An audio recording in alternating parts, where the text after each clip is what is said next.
अगर एक दिन आसमान अचानक फट जाए तो क्या होगा? न घंटों बारिश, न दिनों का इंतजार, बल्कि चंद मिनटों में इतना पानी बरसेगा कि बस्तियां डूब जाएंगी, पहाड़ रेजा रेजा हो जाएंगे और दरिया गजबनाक दरिंदे बनकर सब कुछ बहा कर ले जाएंगे। ये कोई साइंसी फिक्शन फिल्म नहीं है, ये हकीकत है और इसे ही क्लाउड ब्रस्ट कहा जाता है। क्लाउड ब्रस्ट एक ऐसा मजहर है जो नायाब तो है, लेकिन जब होता है तो अपने साथ कयामत खेज तबाही लेकर आता है।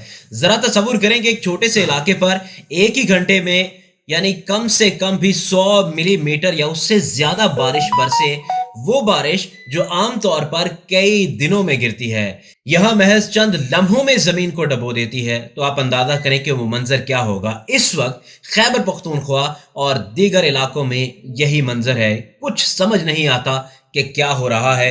लेकिन अब सवाल पैदा होता है कि क्लाउड ब्रस्ट कैसे बनता है। इसे समझने के लिए हमें थोड़ी सी साइंस को देखना होगा।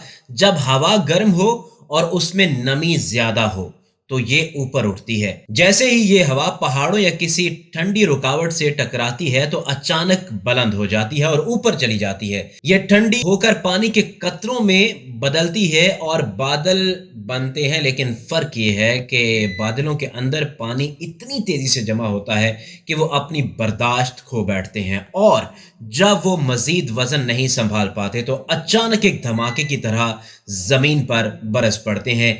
यही वो लम्हा होता है जिसे हम क्लाउड ब्रस्ट कहते हैं। लेकिन अब सवाल पैदा होता है कि क्लाउड ब्रस्ट आखिर कहाँ होता है, क्योंकि पहाड़ नमी भरी हवा को जबरदस्ती ऊपर धकेलते हैं। इसके लिए हिमालय, कराकोरम, हिंदुकुश जैसे पहाड़ी सिलसिले क्लाउड ब्रस्ट के लिए सबसे ज्यादा मशहूर हैं। लेकिन ये मंजर सिर्फ पहाड़ों की हद तक महदूद नहीं, बाज़ औक़ात मैदानी इलाके भी इस वाक़े से दो चार हो जाते हैं, खास तौर पर वहां जहां पर गर्मी और नमी की सतह बहुत ज्यादा हो। नाज़रीन, अब बात करते हैं कि क्लाउड ब्रस्ट के बाद मंजर कैसा होता है। चंद ही मिनटों में नदी नाले तूफान दरिया बन जाते हैं, जमीन पानी जज्ब नहीं कर पाती और हर तरफ सैलाब फैल जाता है। घर, गाड़ियां, खेत, पुल सब कुछ इस पानी में बह जाता है। जमीन की जरखेजी तबाह हो जाती है, खड़ी फसलें मट्टी में मिल जाती हैं और कई बार सैकड़ों जानें लम्हों में ख़त्म हो जाती हैं। नाज़रीन, ये महज एक थ्योरी नहीं है, बल्कि तारीख में कई बार ये क़यामत बर्पा हो चुकी है। हाल ही में आपने खैबर पख्तूनख्वा की मिसाल तो देखी होगी, लेकिन अगर माजी की बात करें तो 2010 में भारतीय इलाके लहिबा में क्लाउड ब्रस्ट आया था।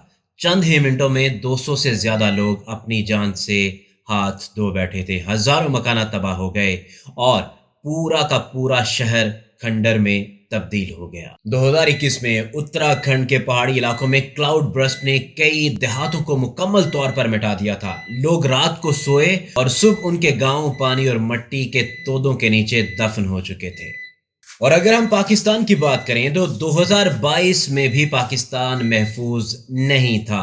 2022 में सवात और शुमारी इलाकों में क्लाउड ब्रस्ट ने वो तबाही मचाई कि पुल टूट गए, सड़कें बह गईं और बस्तियां खंडरात में तब्दील हो गईं।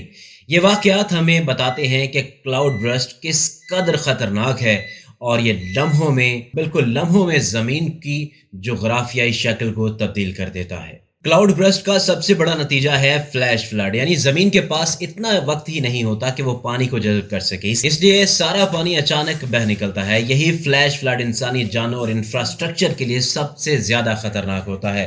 पुल मिनटों में टूट जाते हैं, सड़कें बह जाती हैं और देहात और शहर कट जाते हैं।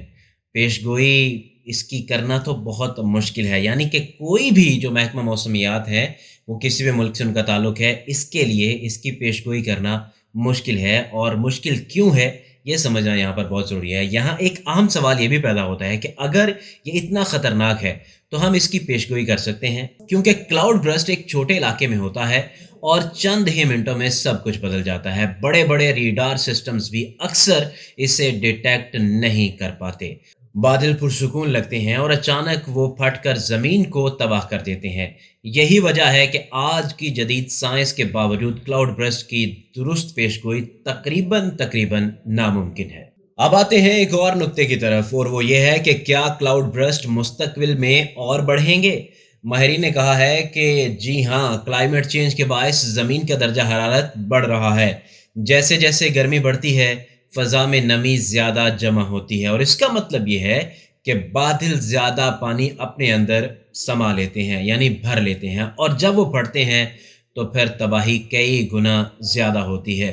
دوسرے لفظوں میں اگر بات کریں تو آنے والے برسوں میں کلاؤڈ برسٹ اور بھی زیادہ خطرناک ہو سکتا ہے۔ لیکن یہاں پر یہ بات کرنا بھی ضروری ہے کہ کیا ہم بالکل ہی بے بس ہیں؟ تو سوال کا جواب ہے بالکل نہیں۔ دنیا کے کئی ممالک نے کلاؤڈ برسٹ کے خطرے کو کم کرنے کے لیے اقدامات شروع کر دیے ہیں، یعنی پہاڑی علاقوں میں ہائی ریزولوشن ریڈار سسٹم نصب کیے جا رہے ہیں تاکہ فوری طور پر وارننگ جاری کی جا سکے، سیلاب سے بچاؤ کے لیے بند اور ڈیمز مضبوط کیے جا سکیں، اور لوگ کر بھی رہے ہیں۔ لیکن سوال یہ ہے کہ پاکستان میں اس وقت کتنے ڈیم ہیں جن کی ضرورت ہے، اور اگر یہ ڈیم بن جاتے ہیں تو کیا پاکستان میں اتنی حد تک جو تباہی ہوتی ہے اس کو روکنا ممکن ہے؟ تو اس کا جواب ہے بالکل، کیونکہ دیا میر اور بھاشا ڈیم اگر بن جائیں، کالا باغ ڈیم بن جائیں تو پاکستان میں یہ مسئلہ مکمل طور پر حل کیا جا سکتا ہے۔ ہر سال ہمیں اس طرح کی آفت کا سامنا کرنا پڑتا ہے، یعنی کہ مقامی سطح پر ایمرجنسی الرٹ سسٹم بنایا جانا چاہیے تاکہ لوگ بر وقت محفوظ مقامات پر منتقل ہو سکیں، اور اس سے کوئی اتنا بڑا مسئلہ بھی نہیں ہوگا۔ عام عوام کے لیے بھی ضروری ہے کہ وہ خطرناک جگہوں پر رہنے سے گریز کریں۔ بارش کے دوران تو دریا اور نالوں کے قریب بھی نہ جائیں، اور حکومتی وارننگ پر اگر حکومت کوئی وارننگ جاری کرتی ہے تو اس پر فوراً عمل درآمد کریں۔ یہ آپ کے لیے، آپ کے بچوں کے لیے، آپ کی فیملی کے لیے بہت ضروری ہے۔